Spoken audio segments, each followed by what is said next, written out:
America के रहमो करम पर फलता फूलता आ रहा है एक देश इजराइल, जो मुस्लिम राष्ट्रों के बीच में बसा हुआ है और अमेरिका की मदद से अब तक टिका भी हुआ है। वो अमेरिका किस तरीके से इजराइल और नेतन्याहू को बड़ा झटका दे रहे हैं, जरा इस खबर में समझ लीजिए। देखिए, डोनाल्ड ट्रंप दूसरी बार जब देश के राष्ट्रपति अमेरिका के बने और वो विदेश यात्रा के लिए निकले तो वो चुने मुस्लिम देशों को, और वो भी कौन सा देश? मुसलमानों का सबसे पवित्र देश सऊदी अरबिया को। सऊदी अरब डोनाल्ड ट्रंप जाते हैं और वहां सऊदी के कॉन्क्लेव में जो 5 बड़े फैसले लेते हैं, वो बड़े फैसले सीधा सीधा इजराइल के लिए चुनौती बन के खड़ा हो रहा है और इजराइल के लिए मुसीबत बनता जा रहा है। देखिए, पहले तो इजराइल वजूद में नहीं था, लेकिन फिलिस्तीन के नक्शे में कब्जा करते करते इजराइल वजूद में आया और उस इजराइल को देश का दर्जा अमेरिका ने दिलवाया। सब कुछ अमेरिका ने किया। अमेरिका के रहमो करम पे अब तक जो है वो ईरान से, हुती से, यमन से, हमास से लड़ाई लड़ता रहा है, क्योंकि अमेरिका इसको असला, गोला बारूद, पैसा, हर चीज की मदद पहुंचाते आता रहा है। लेकिन अब इसकी मुश्किलें बढ़ रही है। देखिए, मुस्लिम देश सऊदी अरबिया गए और उस सऊदी अरबिया में कौन सा बड़ा 5 फैसला डोनाल्ड ट्रंप ने सुनाया जिससे इजराइल की परेशानी बढ़ गई, वो बताने से पहले आपको बता दे कि सऊदी अरबिया ही नहीं, 3 मुस्लिम देश वो जा रहे हैं। पहला है आपको सऊदी अरबिया, दूसरा आपको कतर है, तीसरा यूएई है। और ये तीनों देश सबसे अमीर देशों में आते हैं और ये मिडिल ईस्ट, जहां आसपास हर तरफ जो है मुस्लिम देश है, उस मिडिल ईस्ट में इजराइल भी है, लेकिन इजराइल नहीं जाते। इजराइल से किनारा डोनाल्ड ट्रंप करते हैं और इस किनारा करने के पीछे की वजह बहुत इंटरेस्टिंग है, वो समझ लीजिए। देखिए, डोनाल्ड ट्रंप है, हालांकि अमेरिका शुरू से इजराइल को मदद करते आया है। जब पहले ट्रंप में जब ट्रंप बने थे राष्ट्रपति तो खूब मदद की, फिर उसके बाद जो बाइडेन आए उन्होंने भी खूब मदद किया। लेकिन ट्रंप इस बार जो आए हैं दूसरी बार, वो पूरे बदले बदले से है। ट्रंप, विदेशी मीडिया जो है वो कह रही है कि बुलडोजर की रफ्तार से हर चीज को ध्वस्त करते हुए ट्रंप आगे बढ़ रहे हैं। आपने देखा, इंडिया का जो मसला था, उस मसले पे भी ट्रंप ने सीज फायर कराने का काम किया। हालांकि इंडिया ये दावा कर रही है कि ऐसा उनके कोई मध्यस्थता नहीं रहा, हमने खुद से किया बात करके। लेकिन क्रेडिट तो ट्रंप ले रहे हैं। ट्रंप तो कह रहे हैं कि हमारी प्रशासन और हमने आधी रात लगा करके जो ये इस फैसले तक आए कि सीज फायर होगा, दोनों देश नहीं लड़ेगा। सऊदी अरबिया में भी ये बात जो है डोनाल्ड ट्रंप ने कहा। और उसके बाद क्यों हम कह रहे हैं कि मुसीबत बढ़ गई? क्या फैसला था? आप सीधे फैसले पर चले आते हैं जिससे इजराइल की परेशानी बढ़ गई। देखिए, मिडिल ईस्ट में एक और देश आता है, सीरिया। और सीरिया वो देश है, जरा समझ लीजिए सीरिया की कहानी। असद शासन के खिलाफ युद्ध चल रहा था, लोग बगावत कर रहे थे। असद को हटा करके नए प्रेसिडेंट बनते हैं, कौन? अल सहारा। अल सहारा आते हैं। अल सहारा वही है जिसे यूनाइटेड नेशन ने, जिसे जो है अमेरिका ने आतंकवादी देश, जिसे आतंकवादी बता दिया था, और 1 अरब कहा जाता है कि $1 अरब का इनाम उन पे जो है रख दिया गया था।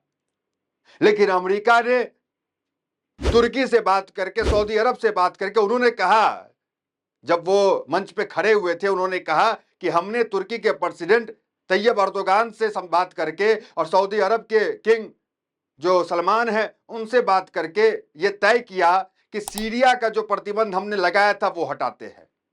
ना सिर्फ प्रतिबंध हटाया, बल्कि जो सीरिया के जो नए प्रेसिडेंट बने हैं, अल सहारा, अहमद अल सहारा, वो सऊदी अरब आते हैं और वहां उनकी मुलाकात होती है। वो तस्वीर भी आप देख सकते हैं। बीच में डोनाल्ड ट्रंप है, दाहिने साइड में अल सहारा है जो नए प्रेसिडेंट बने हैं, जिसको अमेरिका आतंकवादी कहती थी, जिसके पे अमेरिका ने $1 अरब का इनाम रखा था।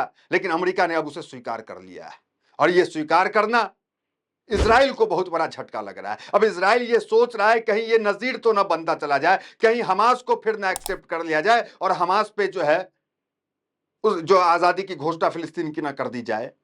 क्योंकि king Salman 142 billion US economy में मदद किया, खरीद करके उनके हथियारों को, जिससे डोनाल्ड ट्रंप गदगद है। और ये फैसला जो है, इसी खरीद फरोख्त के बाद जो है इस तरह के फैसले आए कि सीरिया से प्रतिबंध हटाया गया और ये किंग सलमान को जो है सीरिया ने जो है शुक्रिया कहने का काम किया। अब लोगों की नजर है कि अगर इन्हें जो हटाया गया इजराइल को, वो इसलिए हटाया गया है कि डोनाल्ड ट्रंप जो है वो हमास को लेकर, फिलिस्तीन की आजादी को लेकर मिडिल ईस्ट के इन तमाम देशों में चर्चा करेंगे और इस पे बात करेंगे, क्योंकि डोनाल्ड ट्रंप नाराज चल रहे हैं इजराइल के नेतन्याहू से, क्योंकि उन्होंने प्रयास किया कि युद्ध विराम हो जाए, सहायता मदद पहुंच जाए वहां तक, लेकिन नेतन्याहू ने सुना नहीं, जिस वजह से डोनाल्ड ट्रंप अब नेतन्याहू से कोई बात नहीं कर रहे हैं, उनसे किनारा कर रहे हैं और अपनी यात्रा, जो महत्वपूर्ण यात्रा है, पहली यात्रा है, उस यात्रा से भी इजराइल को दरकिनार कर दिया। ये हम नहीं कह रहे, ये इंटरनेशनल मीडिया का तमाम, वो आप फ्लैश हेडलाइंस देख रहे होंगे जो आपके स्क्रीन पे फ्लैश हो रहे होंगे, वो साफ कह रहे हैं कि ट्रंप ने इजराइल को साइड करने का काम किया। अब सोचिए आगे की स्थिति क्या होगी अगर अमेरिका इजराइल से हाथ खींच लेता है, तो मिडिल ईस्ट में जहां चारों तरफ मुस्लिम देश है, वहां बीच में एक छोटा सा इजराइल बसा हुआ है, उसकी क्या स्थिति होने वाली जरा आप समझ लीजिए। और ट्रंप इजराइल जो है वो इसलिए भी परेशान है, एक तो सीरिया का मामला हुआ कि सीरिया की घोषणा हुई, दूसरा ईरान के साथ सीधा बातचीत कर रहा है, ईरान और अमेरिका की सीधी बातचीत हो रही है, बीच में कौन है? सऊदी अरबिया है। सीरिया की बातचीत हुई, बीच में कौन है? सऊदी अरबिया है। इजराइल मिलकर गायब है नक्शे से, जबकि अपने पहले जो प्रेसिडेंसी थी उनकी, डोनाल्ड ट्रंप की, वो जब मिडिल ईस्ट की यात्रा करते थे तो मीडिएटर के तौर पे इजराइल को रखने का काम करते थे, लेकिन इजराइल को हटा देने का काम इस बार किया गया।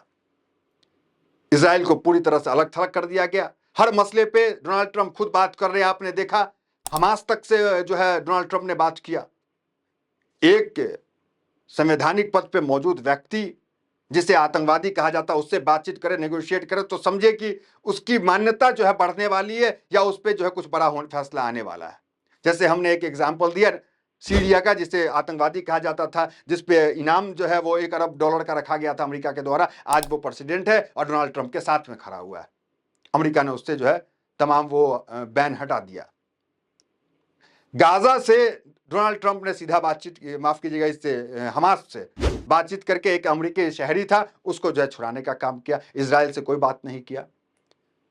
आपने देखा यमन के हुतियों से डायरेक्ट अमेरिका ने बात किया, इजराइल से कोई बात नहीं किया।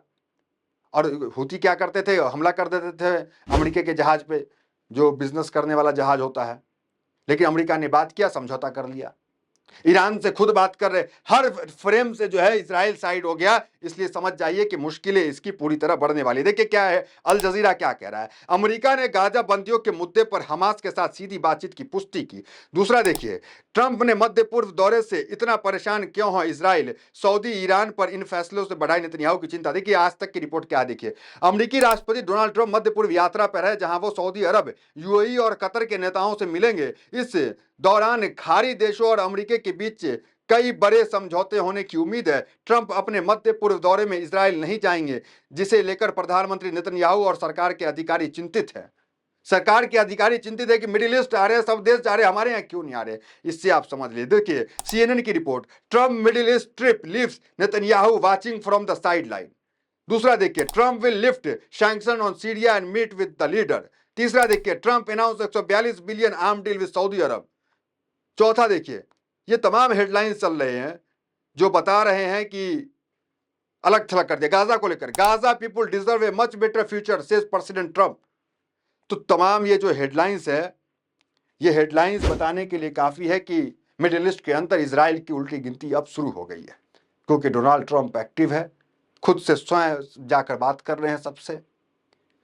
और जो स्वघोषित किंग सलमान है, जो मुसलमानों के नेता बताए जाते हैं और अमेरिका उसे मानती है, उसके इर्द गिर्द ये सारा कुछ हो रहा है। अब देखिए क्या कुछ होगा।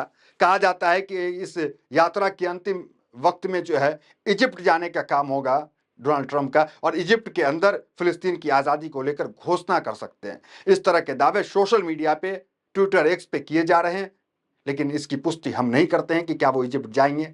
लेकिन इतना तो तय है कि मिडिल ईस्ट में इजराइल को साइड करके, अलग थलग करके ये यात्रा की गई। तो अहम इसलिए भी है कि ईरान को लेकर चर्चा, फिलिस्तीन को लेकर चर्चा, ये तमाम चर्चाएं रही। फिलहाल इस खबर इतना, मिलते हैं वीडियो तो बहुत बहुत धन्यवाद।